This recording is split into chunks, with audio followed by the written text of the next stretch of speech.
in a mad rush. And I was like, no.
Go back for 22 minutes of my life.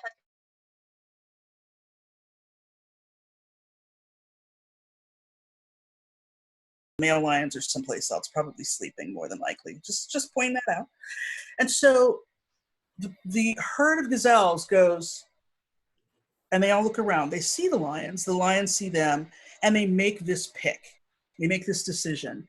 And at some point, the lions kind of look at each other and they look at Joe, our gazelle, and they go, it's you. Now, if you watch these shows after this conversation, watch the group, whatever animals they are.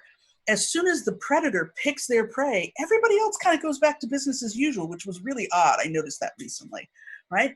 So Joe goes, oh man, it's me. The lions are like, yeah, it's you. And then it happens. His body changes in that instant. He stops digesting food. He stops thinking about that gazelle that he wanted to mate with. He starts thinking about eating, right? Everything in his body says, Joe, you got to survive this situation. So he's got the choice. If he feels like he can really make it through, he makes one of two choices. He either fights and he looks around and he goes, me against these 6 lions, that's not going to happen, or he flees. And so he takes off. Body changes, everything happens. He's flooded with all these hormones. He zigs, he zags, and if he gets away, right, which we usually don't see, he gets away from them and then his body starts to shake. So he has this response that's like, this big thing happened. It was really terrifying. I went offline for a little bit and I survived it. And then afterwards, I had this thing to complete the cycle. So if we're here so far, right, we understand that this happens to Joe. We understand Joe's a mammal. This happens to us as well. So we have the same kind of response. Ours is a little more sophisticated. Here's what we add into it. We add in the memory of the thing that happened. So Joe gets chased by the lions. He gets away. He chases after his friends. He goes, why'd you guys leave me? And then 2 weeks later, he's not talking about it at the watering hole. Like, you remember that time when the lions came and you all walked off and I was there? He's done. He knows the lions are dangerous and it's over for him because that doesn't exist in that moment. And for humans, we carry that with us.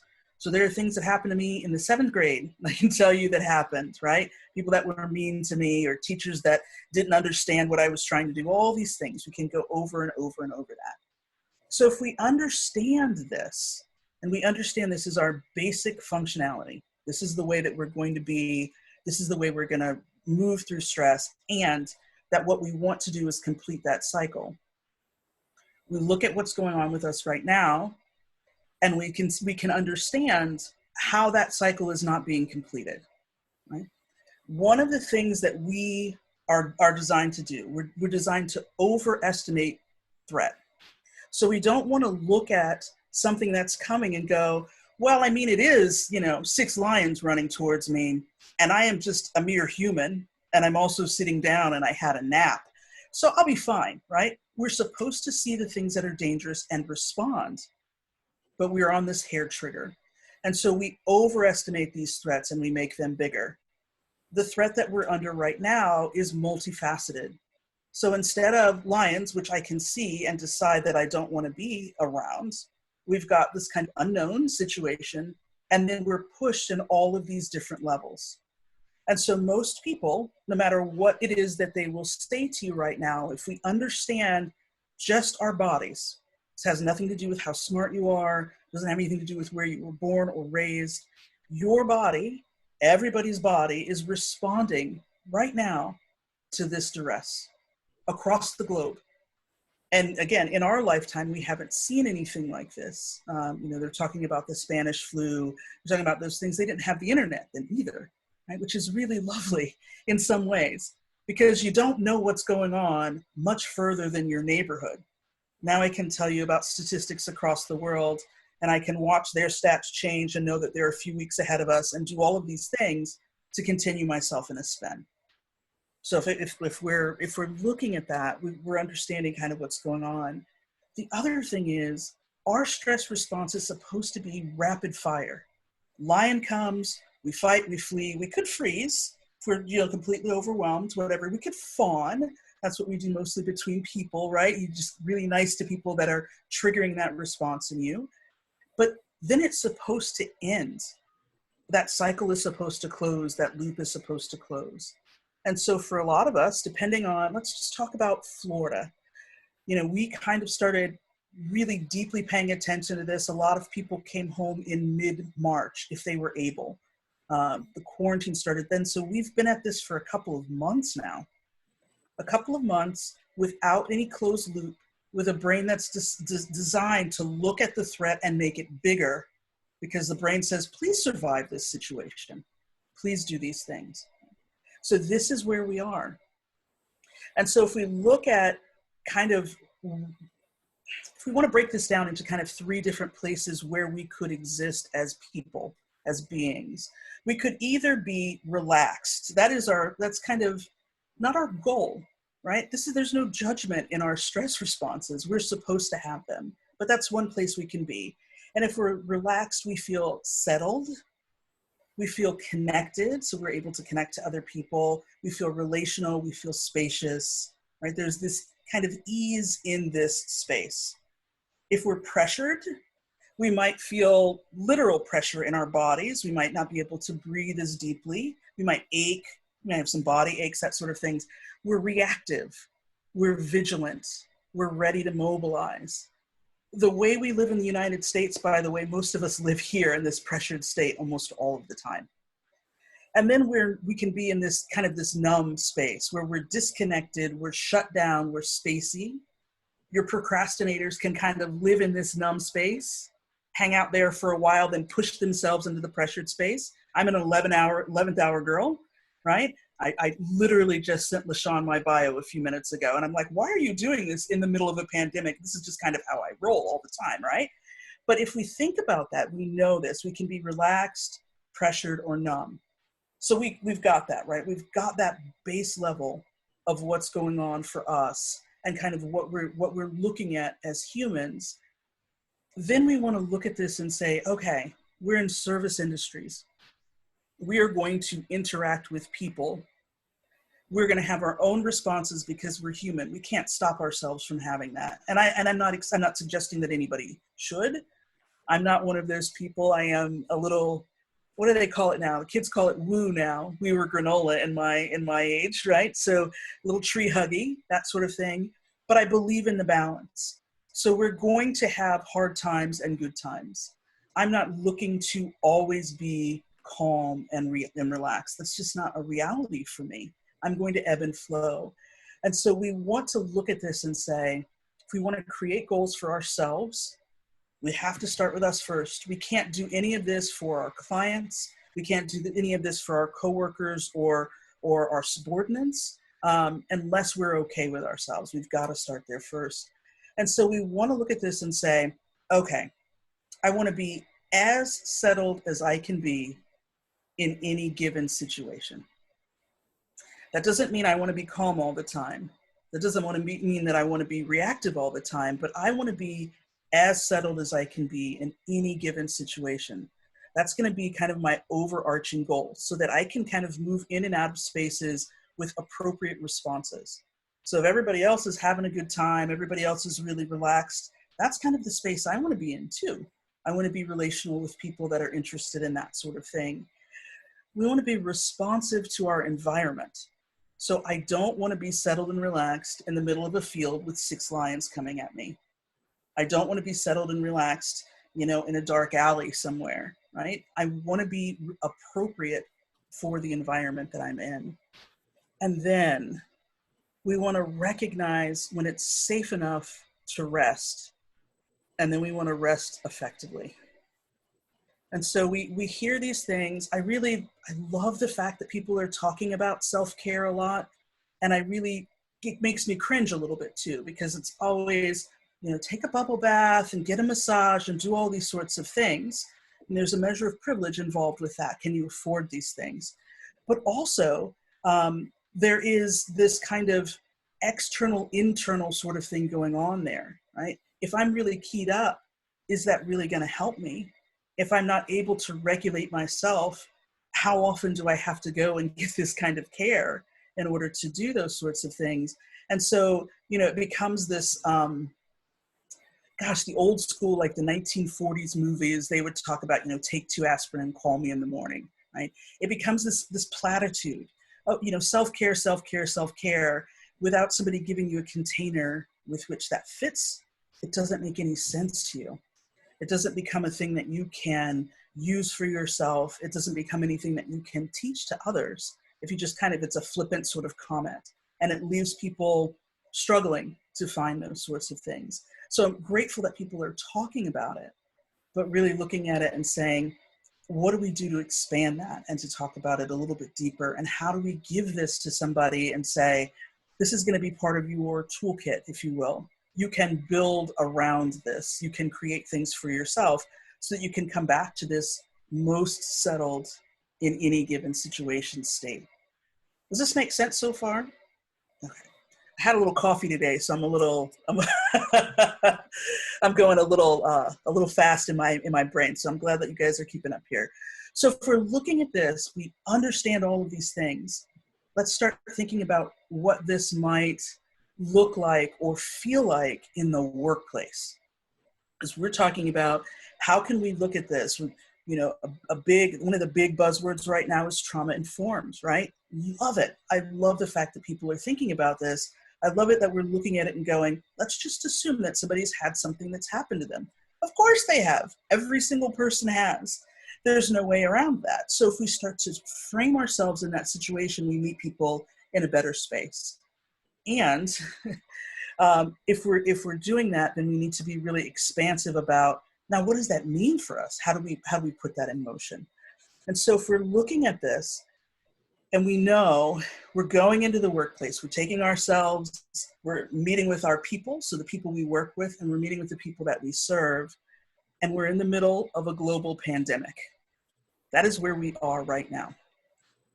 So we have to understand, somebody's asking me a question. Let me see what this question is real quick.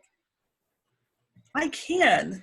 Somebody's asking if I will share handouts or an outline for my talk today. Let me tell you, yes, I will. I will actually do that. So if you are inclined to jot things down, please do. And if you're like, no, I really want to see this, I'll send you this. It's just bullet points. I can't think in big sentences right now. So it's very, very simple. Good. Yeah, I'm happy to share that. Absolutely. I don't know. I can actually attach a file here. So I'll do that at the end of the talk. I'll make it a PDF. I think I can do that really quickly and send it over in the chat box. So if we're thinking about this, if we're in duress, the people around us are, our only job is to survive. That's what our body wants to do. It wants to just survive the situation. It's making the threat bigger than it is, and it wants to close the loop. I want this to be over so that I can go rest. I want to go ahead and reset myself. That's what our body is striving for. And we're in this perpetual motion right now.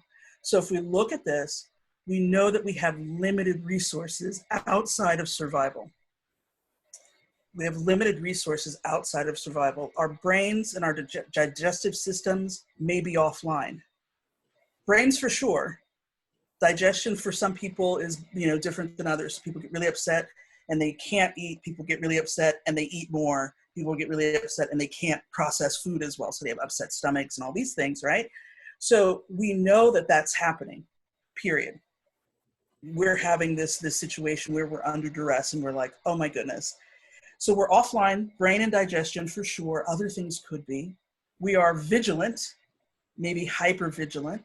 Folks are doing all the things that they can in order to keep themselves safe.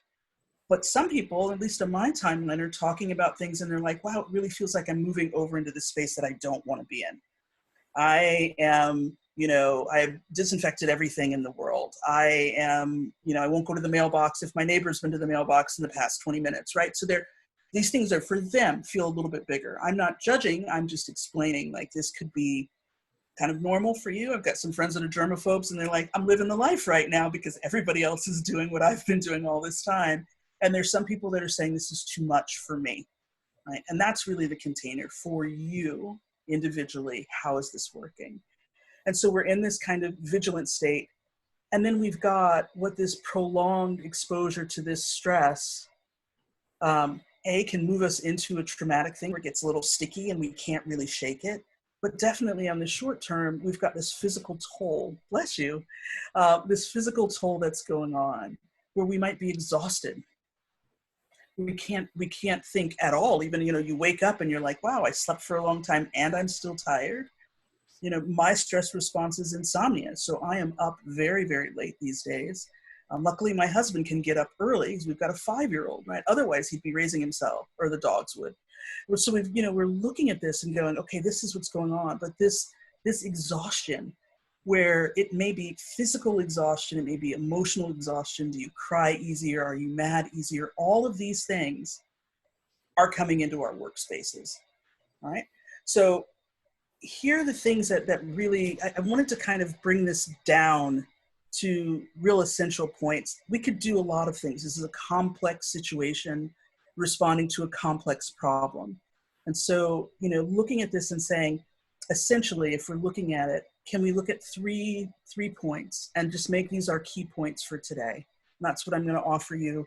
I want to talk about kind of our abilities to focus, our frustration levels or our response or reactions, and our ability to communicate. Those are the things that I think might really help us in a business setting kind of shift some things around.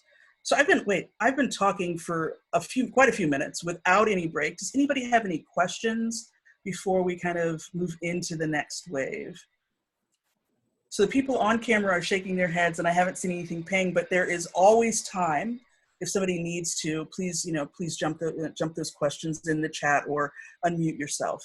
Okay, so if we're looking at this, our focus ability, somebody posted a meme recently of like it's like a conversation that a person is having with their therapist, and the person's like, I can't get anything done. I'm not able to complete anything. I must be a terrible person. And the therapist keeps saying, it's a pandemic.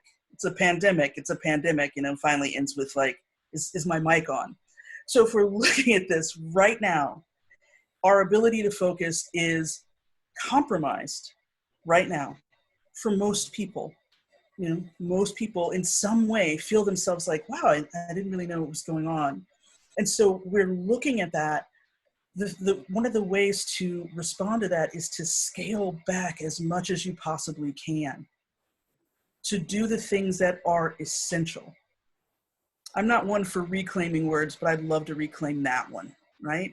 If we're looking at things and we're saying, okay, what's absolutely essential for my life right now? What do I need to get done? And I mean, from the smallest things, what kind of household chores or tasks do I need to get done, to bigger things. Should I pick up the phone when this person calls versus that person? Some people feed you and some people feed off of you, just in general, right? And they could even be different now. So you can understand that. You can look at that and go, I can't do that today, Aunt Joyce, right? Like you and I are not having a conversation. Doesn't mean she's a bad person. Just means on Tuesday, on this particular day, it's not a good thing for you. And so looking at it and saying, okay, I can't probably do as many things as I could outside of this pandemic, because right now my body is really taxed So I'm only going to do the essential things. I'm only going to do the things that are the most important. If we're looking at our stress responses and our frustration levels, that's kind of how I look at it. I live with a 5-year-old. He's doing pretty well, but he's got big emotions. He's cancer, if that means anything to anybody. He's just full of feelings, right? All the time. And I'm a Scorpio. I'm a pretty logical person. So we know that in our stress responses, people are going to either flee, fight, fawn, or freeze. We know that. Do we know that about ourselves? Do you know what your normal response is when you're really just at the end of your rope? What does that feel like? How do you behave? And then think about maybe the people that are very close to you. I'm not talking about heart close, I'm talking about relational close. So it could be your family, your loved ones, it could be your coworkers, it could be your clients if you have long-term relationships with them. What does that look like for them and for you? Because one of the things that we want to be able to learn how to do is to back up when somebody is coming forward in their stress response. We don't want to fight fire with fire, and we definitely don't want to do that right now. I've made a vow, I think I made this 2 years ago, but I continue to make this every month, not to fight with people on the internet, especially if I don't know them. And I want to, I really do. I have opinions about a lot of things, but I try not to interact and engage in that way because it's not fruitful. Right? A good conversation is much better than furiously typing on your keyboard any day, and especially right now. And so what is your usual response? What is your response right now? Is it the same? I'm a person that goes to freeze really quickly, especially if I'm overtaxed. If I'm overtaxed, I'm just, bam, I shut down immediately. And guess what? Every person in my family does that. And if I'm really overtaxed and I'm not in freeze, I'm a fighter, which is really unusual for me and really terrible for the people that I live with. Think about that, right? I'm coming with this big energy and they're like, oh, okay. And so I really, really kind of looking at that and saying, how am I impacting the people that I'm caring for, however we're caring for them? And so if we know that, we're looking at that, the other thing is, now how are we communicating? We've got to bring our humanity into what we're doing. It is crucial right now. And I want to say this, with love to all of the people that have been emailing me. I don't want to hear about these trying times. I mean, that quote specifically. I don't want platitudes. I want people to show up and to be really real about who they are. I want them to talk about what's going on with their agency or their organization. I want a little bit of that. And even if that's not part of the standard way that you communicate, right now that goes a long way for me. I really love that, right? I really love being able to get that from somebody, to get a message and go, you know what? Here's the crazy thing. We ate chips and salsa for dinner all last week. Everybody seems fine, right? Get that message from somebody and you're like, okay, I'm not the only one going through this.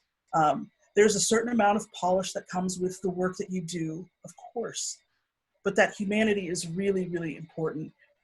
We need to communicate often, and I'll come back to what that means maybe, and as simply as possible. I have talked without taking a breath for about 30 minutes, right? I can talk a lot. I can write big, big explanations. I love to do those sorts of things. That is so kind of unkind right now, to send somebody long blocks of text, to send somebody, very, very detailed things.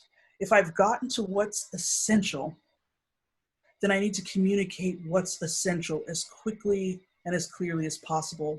And then to leave the door open, if I can, depending on who I'm talking to, for them to come back and literally ask me questions. Back and forth in email right now, if I send more than 1 or 2 exchanges with somebody, I want to get on the phone with them. And I'm really a big fan of email and text during a normal time. I would rather not talk on the phone, but I don't want to do that right now because everything gets lost in translation. And it could be like this really big, and then the more frustrated I get, by the way, the longer my paragraphs get. right? I just want to make sure that I'm clear about this. So let me explain everything about this that I've ever thought ever in my entire life, plus what you said. And then I let you know I understood what you said. And then they get it. And I'm sure they're like, why is she doing this to me? What kind of human is she, right? So we want to be as clean and as simple as possible, and often. So let me tell you this. My kid is going into kindergarten in the fall. We, search for schools. He's this tender-hearted person, like just, oh my God, he's lovely. He's a lovely human. And we knew that we needed to find a really good place for him. Right? It needed to be a special place. All this, we searched, we did all these things. And mind you, I'm old school. I'm like, get on the bus that picks you up near your house and go to the school that it takes you to. So this is completely out of my wheelhouse. Doesn't make that any sense at all right now to me to be like, we're going to do all these things and just get on the bus. So we found a school for him. We love the school, not upset with these folks at all. And they've been silent with us, incoming families, because there are a couple other families that I know, since the end of March, like nothing, no message at all. And it makes me just a little bit anxious. I get it. And I also want them to talk to me. Now, there are some people, so part of, I'll just tell you this, part of my anxiety about my own business is that late at night, if I'm feeling anxious about what I'm doing in my business, I respond to the Facebook ads that people send me. So I'm part of the problem as you scroll through your timeline why these ads show up, because people like me are signing up for them. So those folks are in my inbox, and during this time I've been home, been unsubscribing to them because I'm like, it's too much. And then I miss emails from people that I really need to communicate with. And a lot of those folks are sending almost near daily emails. I don't want that. I do not want that. I do not think often should be daily. But if you are in charge of communicating with people in your organization, look at that and see what maybe you've been doing in the past, and then see what you could do going forward, right?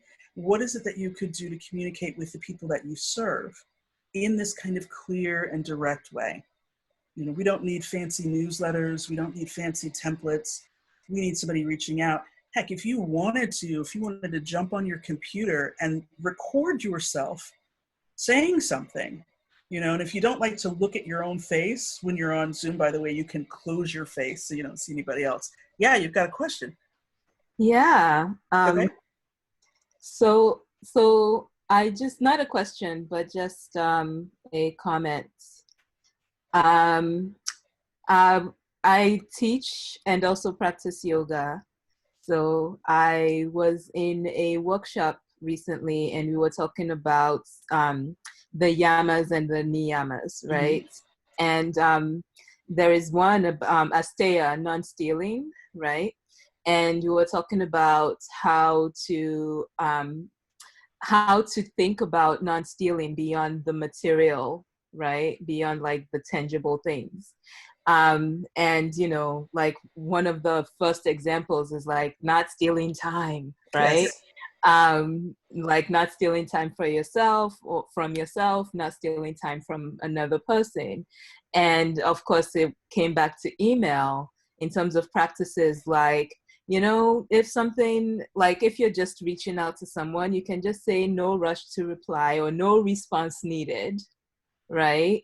And that way, like you're offering a kindness that's like, listen, I'm just reaching out, respond when you want to, or if you want to, not necessary, That's that. I haven't done that SIG, and I probably will. I probably will start signing off that way.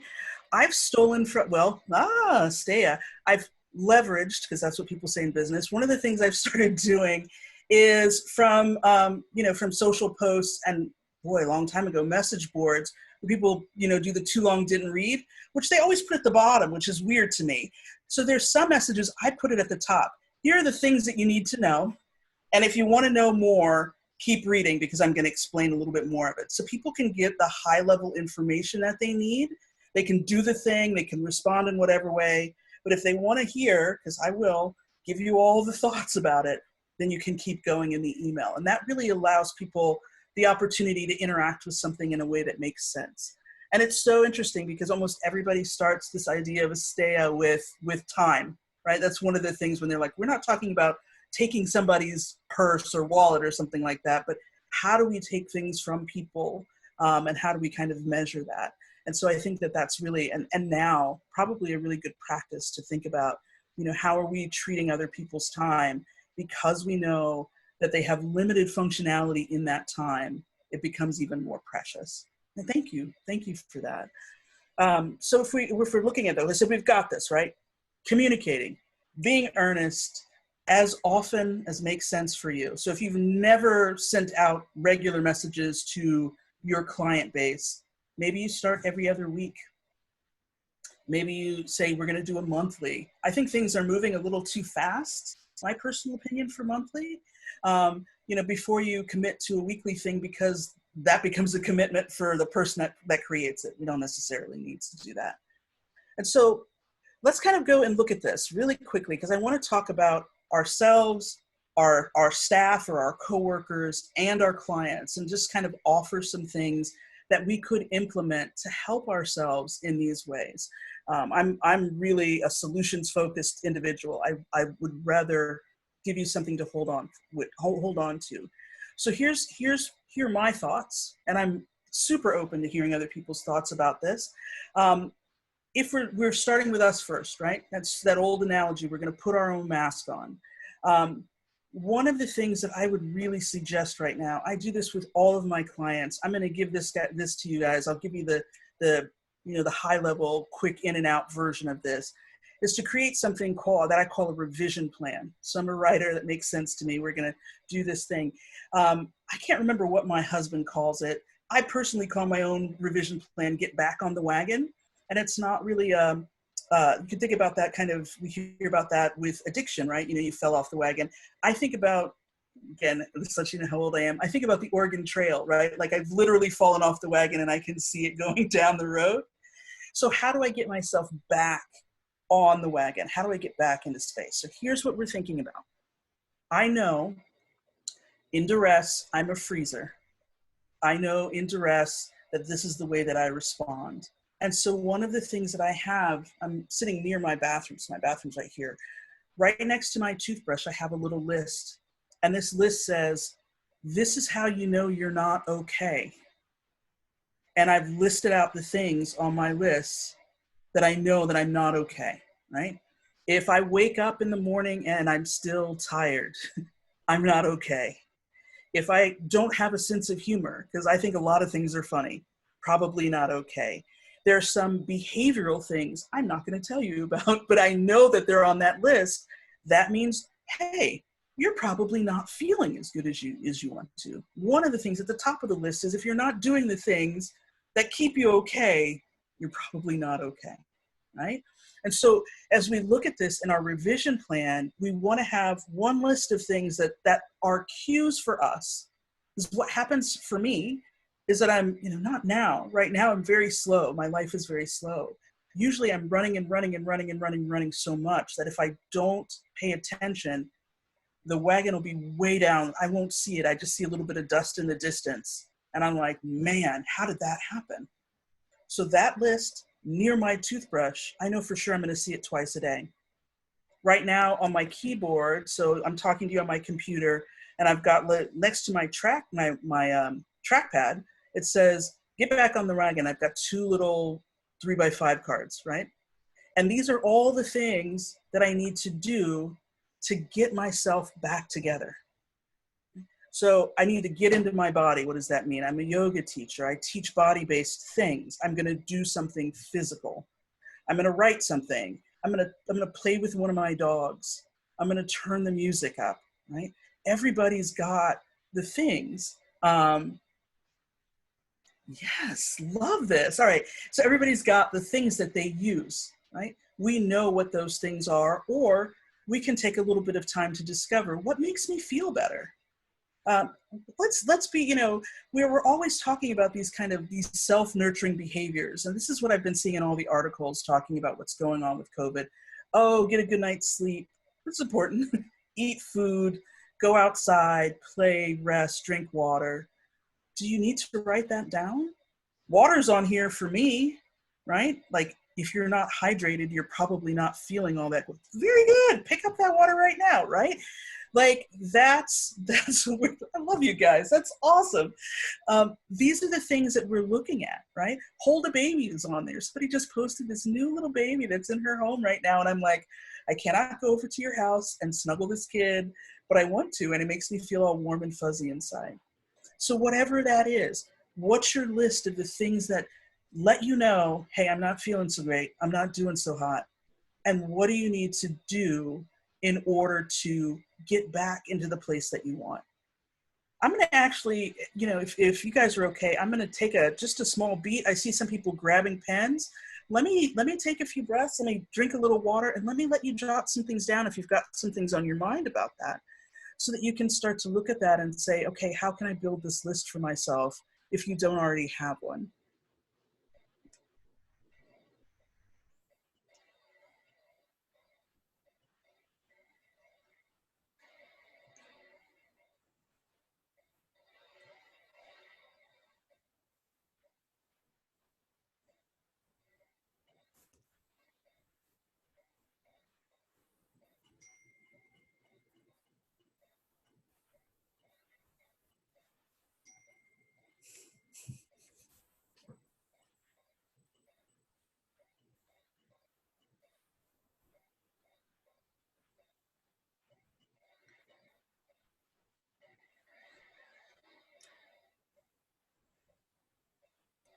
All right.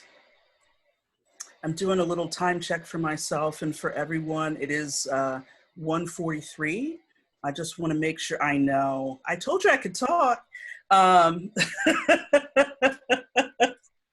all right, let me do this. And I see I've peeked at the questions in the chat, and I'll come to those in just a minute. I want to make sure that we get this. All right, so we've got your revision plan, whatever you want to call it. Please set reminders for yourself if you're a person who forgets to eat, drink, go to the bathroom, stand up, go outside, or go to bed. Any of those kind of basic things, which could fall on the wayside. I'm definitely one that needs a reminder to go outside, right? I will get head down and just work, and then a couple of days will pass, and I'm like, why do you feel so bad? So, whatever it is that you need, know that maybe it's not going to be the easiest thing for you to do right now. If your brain is a little offline because we're in a stressful situation, all of this behavior, this, long-term living behavior isn't in the front of your mind. So if you need to set reminders, do that. Intermittent fasting, I'm going to throw that out there. And I'm not talking about don't eat. I'm talking about shutting down media. I have had a scheduled day for outrage for about, 4 years. So Thursday, I go in, if I'm on Facebook and I see something and I'm like, that article is going to fire me up, I just save it. And then Thursday, if I decide I want to do it, I go look at them. And I've got a time when I do that, and I let it go. And I try to shut down all media. I'm not a news watcher, so I only read it. I've been that way since the Oklahoma City bombing. I was holding a baby in my hands and they were bringing people out of the building. It was too much for me, right? So I shut down everything. Facebook, I pause my email, Boomerang for Gmail and Outlook. If you don't have it, it's free and it's awesome, because it's not like an away message where you still get the emails. It literally does not show them to you until the time you've specified. It is a lifesaver. I do not exist to anyone I don't want to exist to during the weekends. I just shut down completely. So looking at those things and kind of bringing those things into the forefront. Let's talk a little bit about your employees. If you have employees, or if you have a boss that will listen to you and you want to think about some things, I think people really should shift what is normal for work right now. It is not unusual for me to work from 11 o'clock at night till 2 in the morning, because I've got a kid at home. I hang out with him. I hang out with my husband in the evening after the baby goes to bed, and I'm a night owl.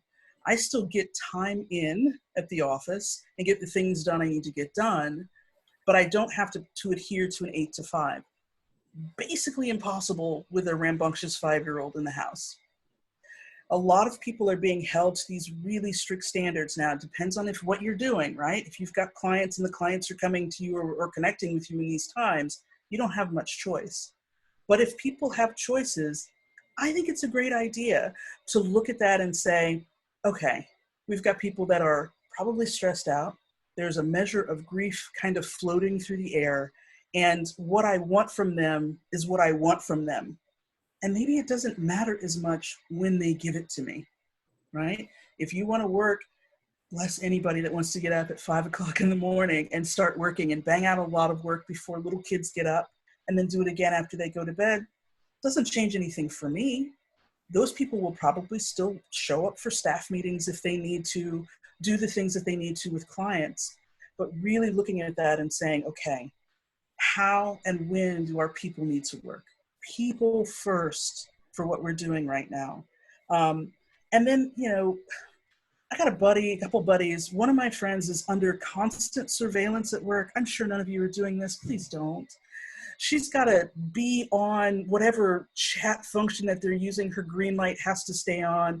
They're timing how long they're on breaks. That's ridiculous. You know, that why would we add to that sort of thing? And then there's another friend who has to do now daily check-ins with her boss. She has to do a daily report at the end of the day of what she did during. Come on, that's not fair. And I'm talking to a good crowd of folks. We're not doing that to our people, but if we're looking at this, we need to back up. We need to really trust that the people that we work for and with can do their jobs, and we need to give them the space to do that. We need to look at it again and say, what is essential? What must we get done? And everything else, we need to figure out how to wait for that or how to measure that out. If there are deadlines you can shift, if there are vendors that you can satisfy in a different sort of way, whatever that is, it's worth having the conversation with somebody and saying, can we adjust this? Because this is what's essential. This is what we have to do in order to keep things moving and to serve the people we serve. And then this may be like a really good extra, right? If we're looking at what we're doing for our clients, bless us, we need to streamline our processes wherever we can. It is so hard to get service from almost any place that you need to get help from. It is exponentially harder now than it is usually. Can you look at the intake process, the movement, whatever it is that gets somebody from contacting you to getting what they need, and can you make that as essential as possible? And this is just good in general, to look at this in general, because most of the time we're just doing too much. And right now, your folks, we're talking about folks that are coming into social service agencies. What other stressors do they have? We know that they've got the pandemic. We know that they've got financial stressors. Are they safe where they are? What is happening? We don't need to make it harder for them to get support from us. We have to lean into our shared humanity and really look at that and say, okay.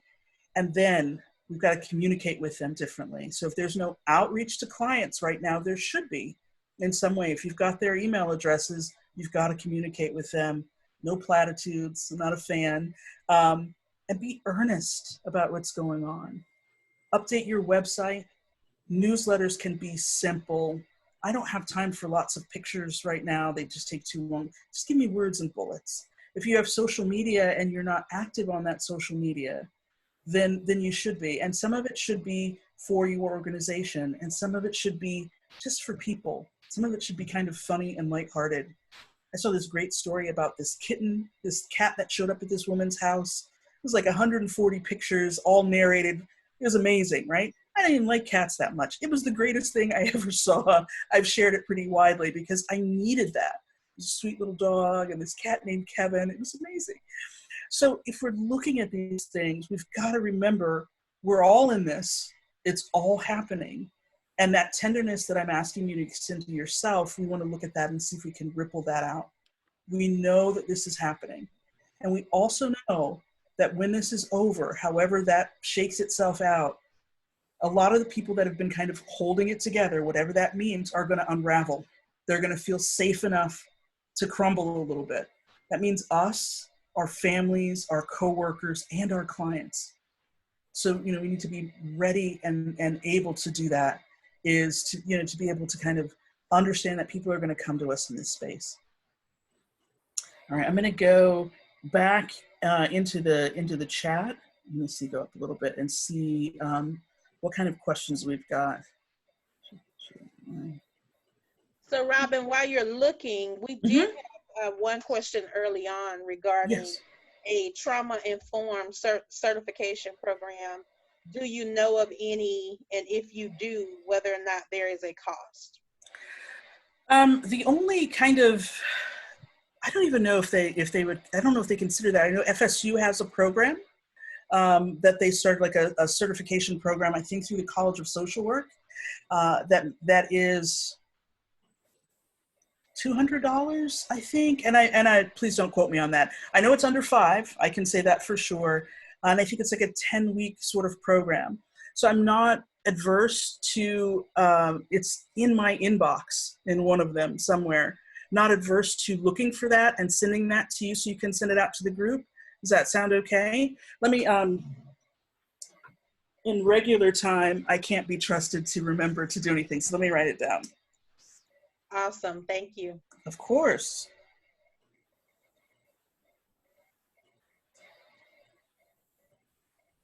Okay. And I see Teresa says she is taking the course now. Okay. And they're rolling out, having the second part of it this summer. And Teo actually put the link in the box. Y'all are awesome. Thank you. I'm going to cross that off my to-do list. And I'm going to take credit for it, by the way, in my own list so that, you know, because it's been a day. So I'm like, I did that thing, which I really didn't, but I'm okay. And you all know. Let me see here. All right, let's see here. Best certifications. Oh my goodness. The question is, how do you cope with someone who always talks a long time? I don't know, I'm feeling a little bit of something. Repeats herself over and over and wastes so much of your time.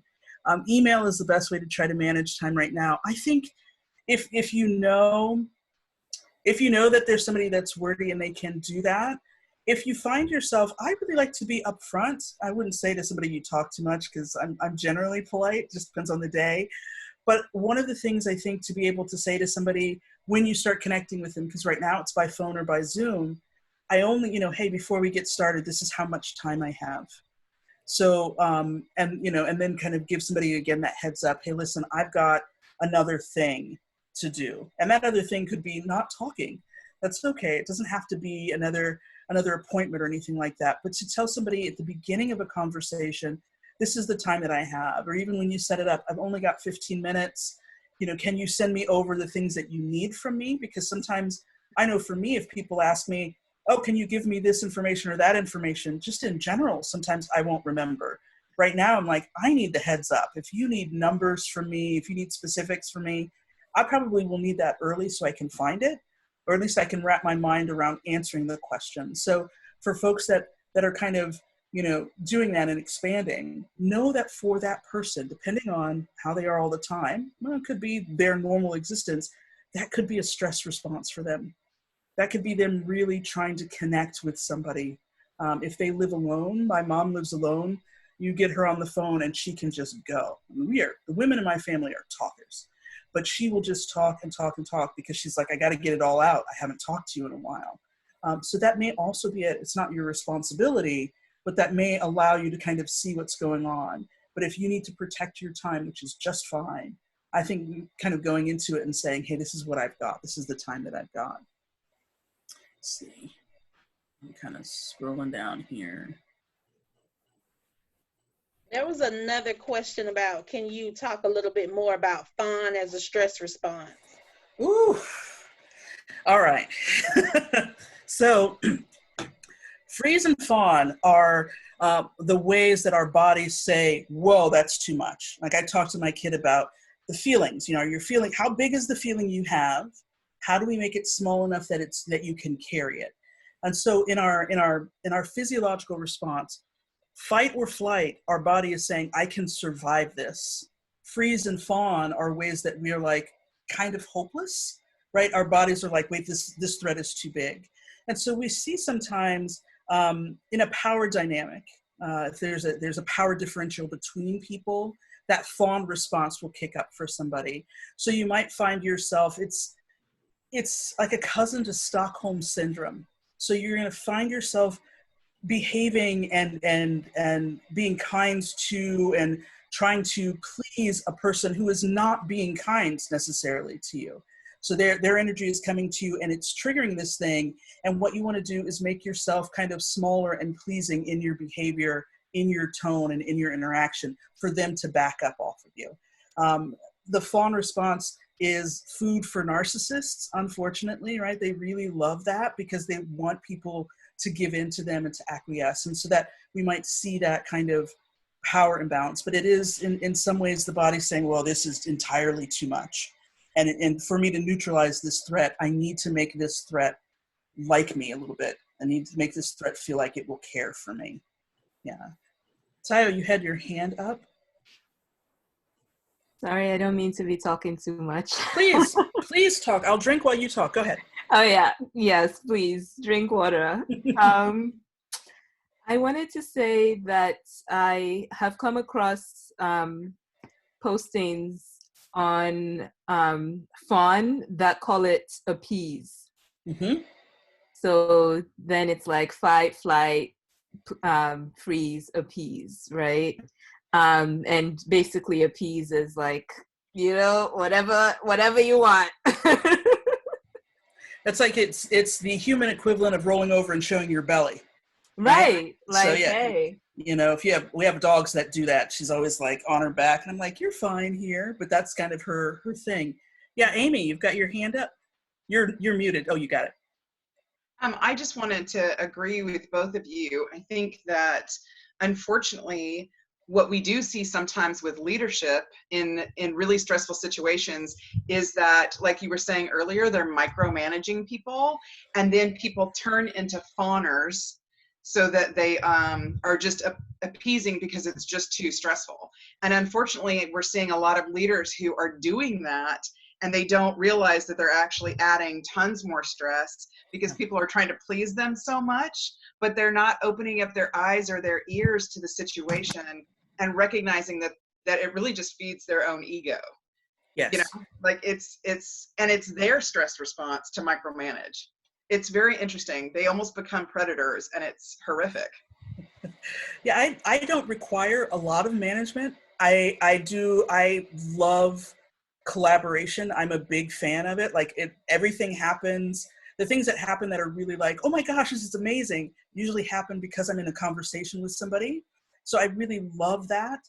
And I don't need a lot of management. And I have, I'm lucky in the situations that I'm in that I have the ability to kind of say, this is what's going on.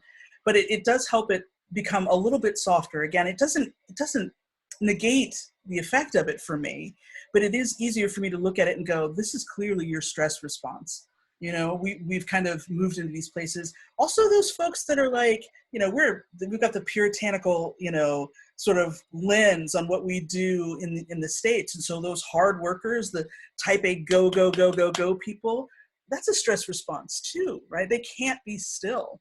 And so those folks often move into micromanagement if they're managers because they want everybody else to be moving because that stillness is so uncomfortable for them. And there's a certain amount of learning to be comfortable in your own discomfort that needs to happen so that you can be with other people in a better way. Absolutely. Well, the hour has gone by super, super fast. I'm already thinking, okay, we need to get the part 2 scheduled. So we want to thank Robin very much for her time, and thank you all for joining us today. Amber and I will commit to, we are recording this, so as soon as we get it pulled down, we will send it out, as well as if there's information that I know Robin is going to send her notes and probably some other resources, we will be sure to get that out to you all.